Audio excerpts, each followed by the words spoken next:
प्रिय छात्रों, त्रुटि विश्लेषण में सापेक्ष त्रुटि या किसी भी वस्तु का मापन जो फिजिक्स में मोस्ट इम्पॉर्टेंट पार्ट रखता है, किसी भी भौतिक राशि का मापन ज्ञात करना यानी उसका मान ज्ञात करना, ठीक है, उसकी वैल्यू ज्ञात करना। सीधा सा उदाहरण में अगर आप समझना चाहो तो कि किसी दी गई वस्तु की लंबाई को अगर पता करना है या दिए गए टाइम को पता करना है, कितना समय लगा किसी वस्तु द्वारा चली गई दूरी को तय करने में, या किसी वस्तु का द्रव्यमान आपको पता करना है, ठीक है, तो ये सब बातें जो है मापन में आती हैं।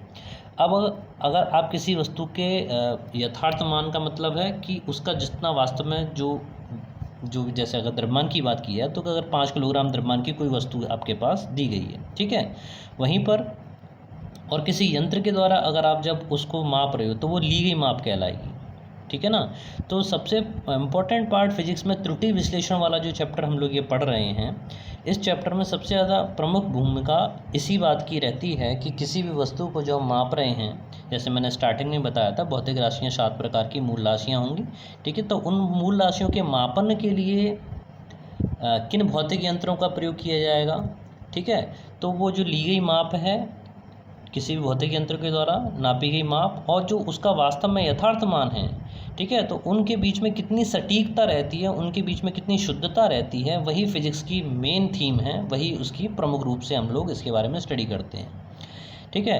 तो इस वाले चैप्टर में स्टार्टिंग में ही पहले चैप्टर में ही त्रुटि विश्लेषण को आपको समझाना या उसको एक्सप्लेन करने का मतलब ये है सीधा कि फिजिक्स जो आप पढ़ने जा रहे हो उसमें त्रुटि कितने प्रकार की होंगी, उनके मतलब क्या क्या होंगे, किस तरीके से उनके मान निकलेंगे, एक एक करके इनको स्टडी करते हैं, ठीक है। तो स्टार्ट करते हैं। सबसे पहले निरपेक्ष त्रुटि क्या होती है। तो निरपेक्ष त्रुटि में जैसे आप देख रहे हैं कि किसी भौतिक राशि के यथार्थ मान एवं यंत्र द्वारा ली गई माप के बीच के अंतर के प्रमाण को मापन की निरपेक्ष त्रुटि कहते हैं। इसे डेल्टा एक्स से प्रदर्शित करते हैं। ये त्रुटि सदैव धनात्मक होगी तथा इसका अधिकतम मान अल्पतमांक के बराबर होता है। इसमें कई सारी चीज़ें आपको समझाने के लिए हैं, कई सारे पॉइंट आपको समझाए जा सकते हैं, लेकिन चलिए स्टार्ट करते हैं। जैसे कोई एक भौतिक राशि ली गई और उस भौतिक राशि की जो लंबाई है यानी उसका यथार्थ जो मान है, ठीक है, यथार्थ मान जो दे रखा है उसका यथार्थ मान मान लीजिए 5.0 मीटर, ठीक है। अब अगर कोई मापक यंत्र जैसे मीटर स्केल है या वर्नियर कैलिपर्स है या स्क्रू गेज है, ठीक है, यानी पेच मापी है, उसके द्वारा आप उसकी लंबाई को नापते हैं तो उसके द्वारा जो प्रेक्षित मान है यानी मापित मान जो आपने निकाली है, मापी गई मान, ठीक है, आपने मान के निकाला, मतलब एग्जैक्ट नहीं निकाल रहे हैं आपने, हो सकता है कम निकाल दो, यानी 4.98 मीटर निकाला, ठीक है। तो ये जो इनका अंतर है, ठीक है, इनका अंतर जो आपका आएगा वो आपका क्या कहलाएगा, निरपेक्ष त्रुटि कहलाएगा। तो यथार्थ मान जो उसका हुआ, ठीक है, वो यथार्थ मान आपका 5 मीटर और जो मापी गई माप के जो माप ली गई है, ठीक है, जो आपने यंत्र के द्वारा मापी है, ये यंत्र के द्वारा आपने एक्सपेरिमेंट किया, प्रयोग किया और प्रयोग के द्वारा उसकी लंबाई जो नापी 4.98 मीटर नापी, तो इनके बीच का अगर हम अंतर निकालें यानी लंबाई का जो अंतर निकलेगा, यानी कैसे निकलेगा, यथार्थ मान में से आप मापी गई मान को घटाएंगे। 5.00 में से 4.98 को अगर आप घटाते हैं तो ये जो वैल्यू आती है 0.02 मीटर आती है, ठीक है। तो ये 0.02 मीटर यानी डेल्टा एक्स की जो ये वैल्यू कहलाएगी, ये आपकी कहलाएगी निरपेक्ष त्रुटि, यानी आपने मापन में क्या किया, त्रुटि की, ठीक है। तो ये जो त्रुटि है आपकी निरपेक्ष त्रुटि कहलाती है, ठीक है। इसके बाद देखते हैं अगला पॉइंट आता है सापेक्ष त्रुटि। सापेक्ष त्रुटि क्या है, ये एक दूसरे से रिलेटेड हैं, ये क्रमबद्ध है, ये चरण हैं, ठीक है, इस चीज़ को ध्यान में रखिए। नेक्स्ट पॉइंट है कि किसी मापन में निरपेक्ष त्रुटि तथा यथार्थ माप के अनुपात को सापेक्ष या आपेक्षिक त्रुटि कहते हैं, ठीक है। तो इसका फॉर्मूला आप लोग बिल्कुल लर्न कर लीजिए अच्छे से। आपेक्षिक त्रुटि का सूत्र जो होता है निरपेक्ष त्रुटि अपन यथार्थ मान, वहीं इस पे आते हैं, ठीक है। तो यहाँ पर जो यथार्थ मान था वो आपने मान लिया कि x लंबाई थी, ये x लंबाई जो वैल्यू हुई, इस वाली लंबाई में अब क्या करना है कि सापेक्ष त्रुटि में निरपेक्ष त्रुटि में भाग लगा देंगे यथार्थ मान का, वो आपकी आपेक्षिक त्रुटि बन जाएगी, ठीक है। इसके ऊपर अभी हम लोग एक न्यूमेरिकल करेंगे। तो आपेक्षिक त्रुटि की जो वैल्यू है वो डेल्टा एक्स अपॉन एक्स के बराबर होगी, सीधा सा मतलब है, कोई परेशान होने की ज़रूरत नहीं है कि डेल्टा एक्स का मान यानी जो घटा के निकला आपने यथार्थ मान में से प्रेक्षित मान को, यानी जो यंत्र से नापी गई माप थी उसमें से उसको घटा के जो वैल्यू आएगी वो डेल्टा एक्स होगी, और उसमें हम यथार्थ मान से अगर भाग लगा देंगे तो वैल्यू उसके बराबर हो जाए, यानी 0.02 अपॉन में भाग लगा देंगे 5.00 से, तो ये जो वैल्यू आएगी ये आपकी कहलाएगी आपेक्षिक त्रुटि। ठीक है, डेसिमल वाली प्रोसेस में पिछले वाले वीडियो में समझा चुका हूँ, अगर यहाँ पर समझना चाहें तो फिर से हुई कि डेसिमल के बाद जितने अंक दे रखे हैं, डेसिमल के बाद जितने अंक, दोनों के अंक बराबर हैं तो उनको आप हटा सकते हो, ये वैल्यू हो जाएगी 2/500। ठीक है, और ये वाला जो मान है ये डिपेंड करेगा अपॉन द क्वेश्चन। ठीक है, तो यहाँ पर मैं एक एग्जाम्पल के रूप में आपको समझा रहा हूँ। तो यहाँ पर आपेक्षिक त्रुटि का मान आ गया डेल्टा एक्स अपॉन एक्स को ध्यान में रखिए कि आपको क्या करना है, दोनों का अंतर लेना है और यथार्थ मान से भाग लगाना है। तीसरे नंबर पर आते हैं, थर्ड पे। हाँ, तो इसको आपका हो गया, ये आपेक्षिक त्रुटि हुई। इसके बाद आप थर्ड में सापेक्ष प्रतिशत त्रुटि। तो सापेक्ष प्रतिशत त्रुटि का सीधा मतलब है कि इसी के साथ में अगर मल्टीप्लाई कर दिया जाए 100 का तो वो सापेक्ष प्रतिशत त्रुटि कहलाई जाएगी। ठीक है, कहने का मतलब हुआ कि सापेक्ष या आपेक्षिक परसेंटेज एरर, परसेंटेज त्रुटि अगर आपको निकालनी है, ठीक है, तो मल्टीप्लाई कर दीजिए इसमें, यानी delta x upon x into 100। ठीक है, तो इस तरीके से आप इसको रिप्रेजेंट करेंगे। तो अगर इस अंकिक उदाहरण को लेके चला जाए तो 2/500 इंटू 100। ठीक है, 2 0 से 2 0 कैंसिल किए, 2/5 का वैल्यू आई, 5 का भाग लगा दीजिए 2 में, 0.4 आएगा। 0.4% लिखेंगे आप इसको, क्या लिखेंगे, 0.4%। ठीक है, तो इस तरीके से अगर आप उसको 100 के साथ मल्टीप्लाई करके लिखते हो तो ये उसकी परसेंटेज त्रुटि कहलाएगी। क्लियर है। इसके बाद आप पढ़ेंगे प्रायोगिक प्रतिशत त्रुटि। ठीक है, प्रायोगिक प्रतिशत त्रुटि भी आप पता कर सकते हैं। ये मैटर, ये तीनों एक दूसरे से रिलेटेड हैं, निरपेक्ष त्रुटि, सापेक्ष त्रुटि और सापेक्ष प्रतिशत त्रुटि। अब एक आंकिक प्रश्न लेंगे उसमें इसको क्लियर करेंगे। नेक्स्ट पॉइंट पे आते हैं प्रायोगिक प्रतिशत त्रुटि। तो इसमें सीधा वही है कि प्रमाणिक मान जो स्टैंडर्ड वैल्यू थी और प्रायोगिक मान जो आपने प्रयोग के द्वारा निकाला, यानी ठीक है, जो यंत्र के द्वारा आपने मान निकाला उस मान को यहाँ पर लिखेंगे, प्रमाणिक मान से भाग लगाएंगे, इंटू 100 करेंगे। इसके ऊपर भी एक अलग क्वेश्चन बन सकता है। ठीक है, तो उसको देखेंगे। इसके बाद अगला पॉइंट आता है अनुमेय प्रतिशत त्रुटि का। तो अनुमेय प्रतिशत त्रुटि में जो आप देख रहे हैं सामने लिखा हुआ है, मापक यंत्रों की यथार्थता की सीमा के कारण जो त्रुटि या अनिश्चितता प्राप्त होती है अनुमेय प्रतिशत त्रुटि कहलाती है। ठीक है, इसमें कोई सूत्र A=Z/X लिखा हुआ है। अच्छा, A=Z/X पे आने से पहले इसका एक फंडामेंटल और देख लीजिए। यहाँ पर कोई भी सूत्र अगर लिया जाए, जैसे y = m⁴ n⁴b और k⁴c। ठीक है, ये कोई एक फार्मूला बनता है। अब प्रतिशत त्रुटि का फार्मूला इसको बनाने के लिए लॉगाथ्रम चलता है, लॉग लेके इसमें पूरा मैं आपको पूरा बता देता हूँ किस तरीके से प्रोसीजर होता है। ठीक है, फिर बाद में शॉर्ट तरीका भी बता दूंगा, लेकिन शॉर्ट पता होना चाहिए, लेकिन वो किस तरीके से है ये भी आपके दिमाग में अच्छे से पता होना चाहिए। ठीक है, तो स्टार्ट करते हैं। सबसे पहले इस समीकरण का लॉग लेते हैं। ठीक है, टेकिंग लॉग बोथ साइड। तो इसको आप जब लेंगे तो ये log बाई, यहाँ पर मैं साइड में बता देता हूँ कि log m इंटू एन का यूज़ किया जाएगा, जो बराबर होता है log m plus log n के। ठीक है, इस फॉर्मूले के द्वारा हम एक्सपेंड करेंगे। log m⁴n अगर दे रखा है तो पावर आगे आ जाती है, log n log m हो जाता है। वहीं पर अगर अपॉन में दे रखा है तो log m/n अगर कोई वैल्यू है तो उसको you can write also that log m minus log n। ठीक है, तो ये तीनों ही फार्मूलों का हम यहाँ पर यूज़ करेंगे। पहले मल्टीप्लाई का कर लेते हैं, जो कि m⁴a into n⁴b upon k⁴c। ठीक है, तो ये और ये इन दोनों का यूज़ हो रहा है, तो इन दोनों को प्लस करके लिखेंगे क्योंकि इन दोनों का मल्टीप्लाई को प्लस करके लिखा जाता है। तो we can write log m⁴a plus log n⁴b। Upon वाली को माइनस करके लिखा जाता है, तो log k⁴c। अच्छा प्रिय छात्रों, एक चीज़ मुझे देखने में आ रही है कि मैं जो इस चैनल पे वीडियो पोस्ट कर रहा हूँ वो कम देखे जा रहे हैं। मतलब ये है कि पर्टिकुलर जिस क्लास का है ना वो बच्चे बस वही क्लास के देख रहे हैं। जैसे स्क्रीन पे ही देख लिया कि साहब इंटर का है या फर्स्ट ईयर का है, तो फर्स्ट ईयर वाले वो इंटर वाला नहीं देख रहे हैं, इंटर वाले वो फर्स्ट ईयर वाला नहीं देख रहे। क्यों नहीं देख रहे भाई?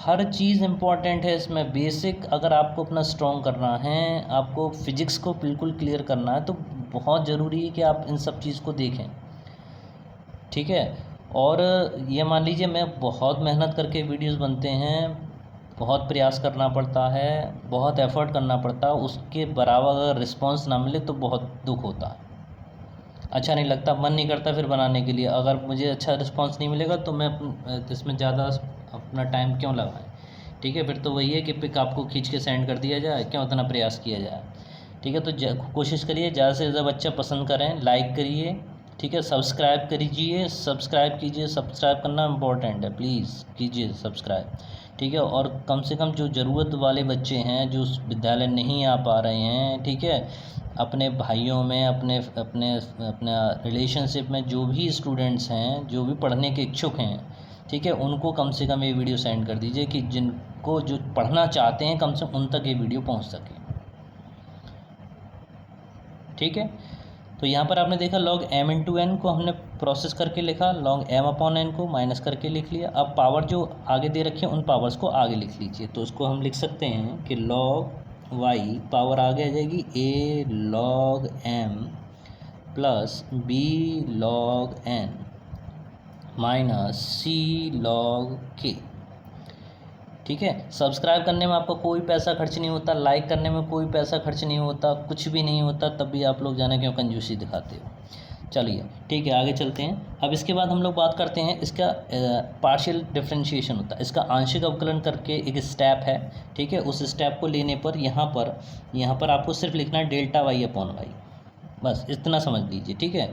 इधर लिखना है m दिखाई दे रहा है, y था तो डेल्टा y अपॉन वाई कर दिया, यहाँ m दिखाई दे रहा है तो क्या लिख देंगे, डेल्टा m अपॉन m लिख दीजिए, प्लस b आगे मल्टीप्लाई में है डेल्टा n अपॉन m लिख दीजिए, minus c delta k upon k लिख दीजिए, ठीक है। अब अनुमेय प्रतिशत त्रुटि बनाने के लिए, जैसे आपने ऊपर देखा था, हमने आपको ऊपर बताया था कि अनुमेय परसेंटेज त्रुटि बनाने के लिए क्या करते हैं, उसके साथ में 100 का मल्टीप्लाई कर दीजिए और उसको दो बराबर लाइनों से कवर कर दीजिए। तो वही काम हम यहाँ पर करेंगे। तो अनुमेय percentage error delta Y upon y, बहुत इंपॉर्टेंट क्वेश्चन है, इसमें बहुत सारी चीज़ें भी आपको देखने के मिलेंगी, मैं शॉर्टकट भी बताऊँगा। डेल्टा एम अपॉन एम, बस साथ बने रहिए, into 100 plus b delta n upon n into 100, ठीक है। अब अनुमेय प्रतिशत त्रुटि और अधिकतम त्रुटि जब भी पता करनी हो तो जो माइनस पी है ना उसको भी प्लस कर दीजिए, सी डेल्टा के अपॉन के इंटू 100। ये फॉर्मूला आपको बनाना आना चाहिए, ठीक है। इस फॉर्मूले को बिल्कुल ध्यान से समझ लीजिए। अब शॉर्टकट समझ लीजिए। शॉर्टकट में क्या करना है, आपको ये प्रोसेस मैंने बता दी किस तरीके से होके आती है, लेकिन आपको ये शो करके नहीं दिखाना है, ठीक है। तो अब आपके दिमाग में क्या आ जाना चाहिए कि y को आपको क्या लिखना है, delta Y upon Y into 100 करके लिखना है। m की पावर a दे रखा है तो a को आगे लिख लीजिए, ये जो पावर है, जो भी घात दे रखी हो, जो भी उसकी पावर हो, उसको आगे लिखना है, डेल्टा m अपॉन एंड करना है। प्लस करके दूसरा वाला फैक्टर, जो भी संख्या दे रखी हो, जो भी राशि गुणा में आ रही हो, उसको प्लस करके लिखना है, पावर वही आगे आ जानी है। अपॉन में भी अगर कोई पावर दे रखी है तो उसको भी प्लस करके आपको लिखना है, क्योंकि आपने ऊपर देखा था, लिखा हुआ था कि धनात्मक हमेशा कैसी होगी, त्रुटि धनात्मक होगी, ठीक है। तो प्लस का सी डेल्टा के अपॉन के इंटू 100। तो इस प्रकार ये फॉर्मूला आपका प्राप्त हो जाता है, ठीक है। अब एक क्वेश्चन लेते हैं, ठीक है, एक न्यूमेरिकल लेते हैं। अब क्वेश्चन देखें, यदि किसी गोले यानी स्फेयर के व्यास में 3% की त्रुटि है तो गोले के क्षेत्रफल तथा आयतन में कितने प्रतिशत की त्रुटि होगी, ठीक है। तो इसका जो आंसर आप लोग देखेंगे उसमें सबसे पहले आपको पता होना चाहिए था फॉर्मूला, ठीक है। इसीलिए मैंने अपने स्टूडेंट से कहा कि हमेशा आपको फॉर्मूले पता होना चाहिए। तो सबसे पहले गोले का जो क्षेत्रफल होता है, ठीक है, यहाँ पर बात की जा रही है पृष्ठ क्षेत्रफल के बारे में, तो पृष्ठ क्षेत्रफल का सूत्र होता है 4πr², ठीक है, बहुत अच्छी बात है। अब देखें इसमें, अब a = 4π² की अगर बात की जाए तो इसमें ये 4π जो दिखाई दे रहा है वो एक आंकिक मान है। किसी भी फॉर्मूले में अगर आंकिक मान हो तो उसका आपको यूज़ नहीं करना है, दिमाग में एक बात रख लीजिए। तो यहाँ पर केवल क्या बचा, यहाँ पर बचा a∝r², ठीक है। कंपेयर करेंगे हम y = m की पावर केवल n a से, ठीक है, हमने जो उदाहरण पीछे देखा था उसमें केवल क्या है, m की पावर a दे रखी है, बाकी के टर्म्स इसमें नहीं है, n की पावर b नहीं है और नीचे k की पावर c नहीं है। तो यहाँ पर केवल a प्रोपोर्शनल r स्क्वायर दे रखा है। वहाँ क्या किया था, y को लिख दिया था delta Y upon Y into 100। ठीक है, तो यहाँ पर ठीक वैसे ही delta a upon a into 100 दोनों तरफ बराबर लाइनें करके बंद किया, इक्वल का निशान लगाएंगे। पावर जो थी हमने क्या की थी, आगे लेनी है, तो पावर आगे लीजिए, पावर आगे आई 2, फिर उसको delta r upon r into 100, ये फॉर्मूला आपका बन गया। ठीक है, अब क्वेश्चन में देखिए क्या कह रहा है कि व्यास में 3% की त्रुटि है, तो व्यास का आधा उसकी त्रिज्या हो जाती है। ठीक है ना, तो उसके ज़्यादा कंफ्यूज ना होइए। तो त्रिज्या की जो वैल्यू है वो प्रतिशत में रखा 3%, तो डेल्टा r अपन r की वैल्यू ये पूरा 3% में है, तो इसकी जगह पूरा वैल्यू रख दिया जाता है 3%, ये वैल्यू आई, आंसर आएगा 6%।